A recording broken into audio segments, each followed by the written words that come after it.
Aduh, buat hal lah. Video starting tu tadi kalau mak aku tengok confirm kena sebat weh. Mak aku dah lah lama tak rotan orang. Maklum lah cikgu pencin. Assalamualaikum guys. Video aku kali ni sambungan dari video lepas, Ride ke Merlimau. And sekarang kita nak teruskan perjalanan ke Muar pula. Misi mencari mi Bandung. Tapi apakan daya, diorang masuk Muar ni weekend. Memang semak gila. Aku dah standby lah beberapa list kedai untuk bawa diorang. Main point memang nak bawa mi Bandung Central, tempat yang aku bawa Ustaz hari tu, Triumph Street Twin. Tapi tak berjaya. Nak tahu kenapa, kena tengok video ni sampai habis. Kali ni aku lead. Diorang behave kat belakang. Jangan laju-laju tau. Banyak-banyakkan bersabar tau. Susah nak behave kan budak-budak agresif ni. Korang layan je lah video aku ni, okay? Sebelum tu, jangan lupa tekan butang subscribe. Thanks!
Ni kita dah masuk border Johor. Sikit lagi kat depan tu kita masuk Lubuk AMJ balik semula.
Apa je lah yang diorang ni bualkan.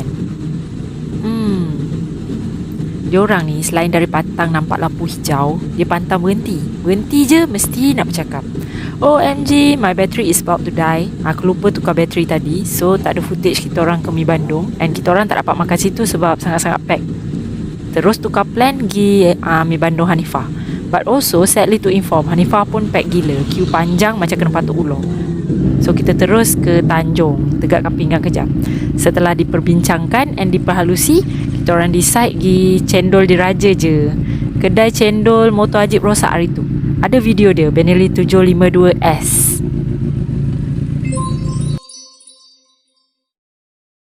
Pinggang dah tegak, dah buang semua yang patut. So, mari kita bergerak. Sebenarnya, aku berkenan betul tengok hasil spray Meng-Meng ni. Dia buat sendiri tahu. Mantap gila. Multitasking budak ni. Bagus-bagus. Kalau korang ada nak spray motor, bolehlah cari Meng-Meng. Oh, by the way, kalau korang ada nak custom motor or motor ada problem, bolehlah cari Kecik, aka Dukun Kecik. Korang boleh search hasil kerja dia dekat FB. Actually ramai je dah kenal dia. Korang search nama Amri Abu, boleh tengok hasil-hasil kerja dia dekat situ. Motor aku pun kalau ada benda berat nak buat, memang pergi jumpa dia. Aku suka je sambil menyelam minum air. Encik Somi repair motor, aku boleh lepak dengan BFF aku. Ni antara hasil kerja dia. Korang tengoklah sendiri. Yang lain korang boleh search dekat FB dia, okay? Okey, ni kita teruskan perjalanan ke cendol di Raja. Kita pun kena cendol panas-panas ni.